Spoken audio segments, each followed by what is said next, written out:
아직까지도 저는 저평가라고 생각을 해요. 그래서 충분히 지금도 투자할 수 있기 때문에 많이 공부를 해보셨으면 좋겠습니다.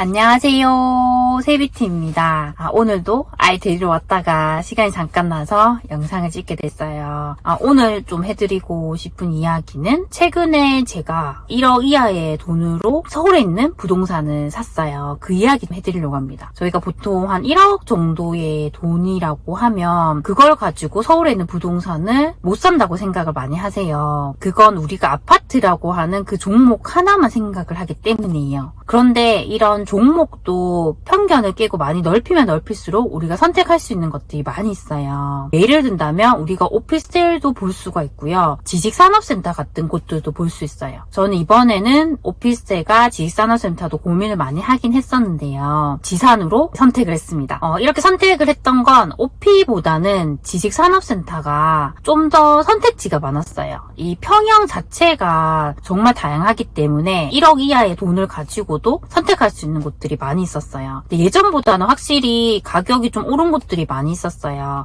제가 이렇게 매물을 찾을 때도 가격이 몇 달 전보다 훨씬 오른 것도 많았고 일단 매물이 잘 없더라고요. 그래서 이걸 찾는데 애를 먹었어요. 제가 어떻게 그 매물을 찾았냐면 일단 저는 그 지식산업센터 인근에 있는 부동산에 문자를 다 뿌립니다. 문자를 뿌려서 제가 꼭 이 지식산업센터를 매수를 하고 싶다고 말을 해요. 그렇게 하고 또 전화도 자주 드려요. 이렇게 자주 하다 보면 매물을 가지고 계신 분들이 분명 있어요.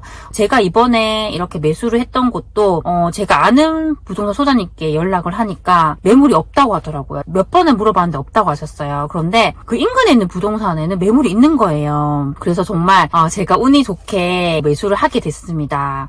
개인으로 매수하는지 법인으로 하는지 문의를 많이 하시더라고요. 그런데 이거는 본인의 사정에 따라서 정말 다르게 적용할 수 있는데요. 저는 장기적으로 봤을 때는 우리가 법인으로도 충분히 투자할 수 있다고 생각을 해요. 저는 개인도 있고 법인도 가지고 있는데요.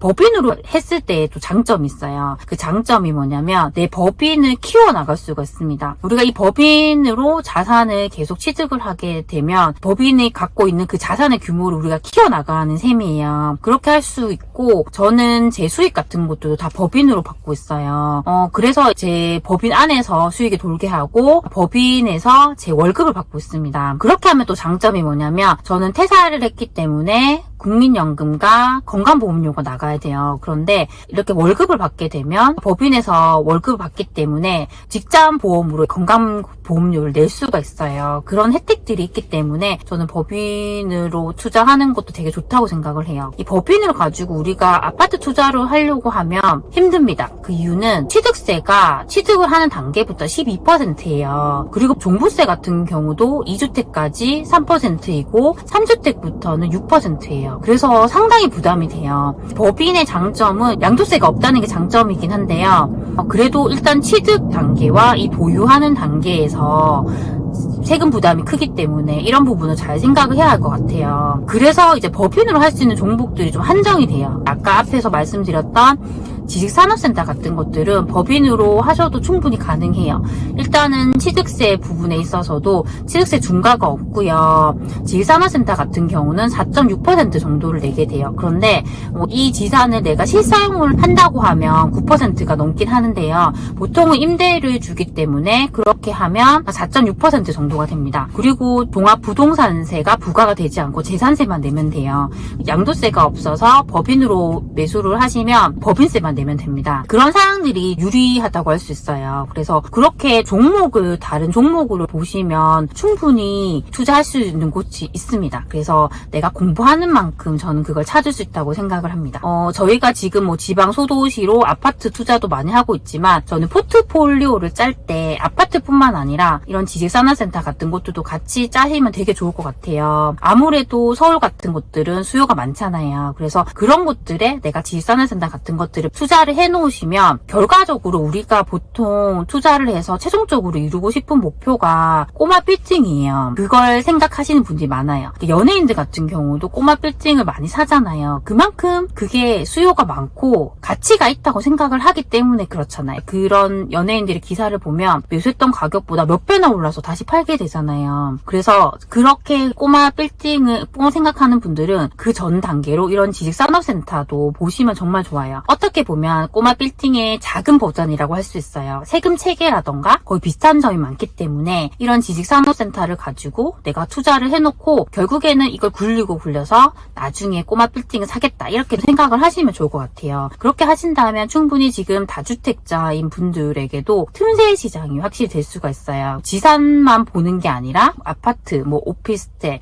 지식산업센터 이렇게 종목을 다양하게 해서 포트폴리오를 짜서 가신다면 충분히 지금 같은 상황에서도 세금도 절세를 하면서 투자를 잘 해나갈 수 있다고 생각을 합니다. 그래서 일단은 이번에 1억 이하 정도로 제가 이렇게 투자를 할 수 있었는데요. 지식산업센터 같은 경우는 우리가 부가세를 내게 돼요. 그 부가세까지 포함한 금액인데 다시 그건 환급을 받을 수 있어요. 그걸 빼게 되면 투자금이 한 6천에서 7천 정도인 것 같아요. 충분히 그런 것들을 할 수 있기 때문에 지산 쪽을 공부하셨으면 좋겠고요. 지식산업센터 같은 경우는 만약에 내가 혼자 공부를 하겠다고 하면 그래도 서울 수도권 위주로 많이 보셨으면 좋겠고요. 역세권 위주로 보셨으면 좋겠습니다. 그러니까 이런 지산들은 직원들 입장에서 내가 걸어서 출퇴근할 수 있는 곳을 선호하기 때문에 확실히 그렇게 일자리가 많고 역세권인 곳들 위주로 보시면 크게 실패하지 않을 것 같고요. 현재는 지산 같은 것들이 가격이 많이 올랐다고 하지만 그래도 그런 서울 아파트에 비하면 아직까지도 저는 저평가라고 생각을 해요. 그래서 충분히 지금도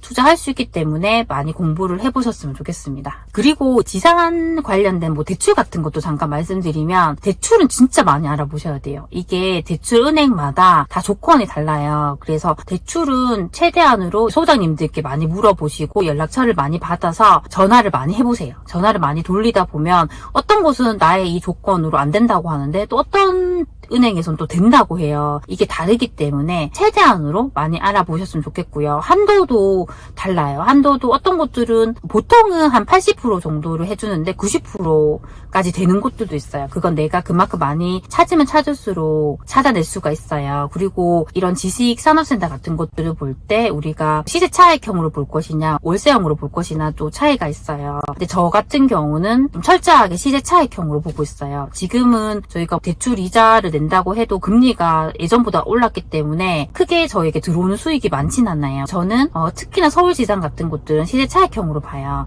이게 시간이 지날수록 시세가 많이 오르더라고요. 그래서 그런 관점으로 본다면 확실히 이 아파트를 대체할 수 있는 투자처가 되기 때문에 그렇게 보면서 저는 투자할 수 있을 것 같습니다. 그래서 지금 나의 포지션에서 내가 어떻게 투자를 할지 고민을 하시고 종목을 넓혀서 가신다면 충분히 좋은 기회가 될 거라고 생각을 합니다. 오늘 제가 말씀드린 것들이 조금이라도 도움이 되셨으면 좋겠습니다. 그럼 다음 시간에 만나요. 안녕.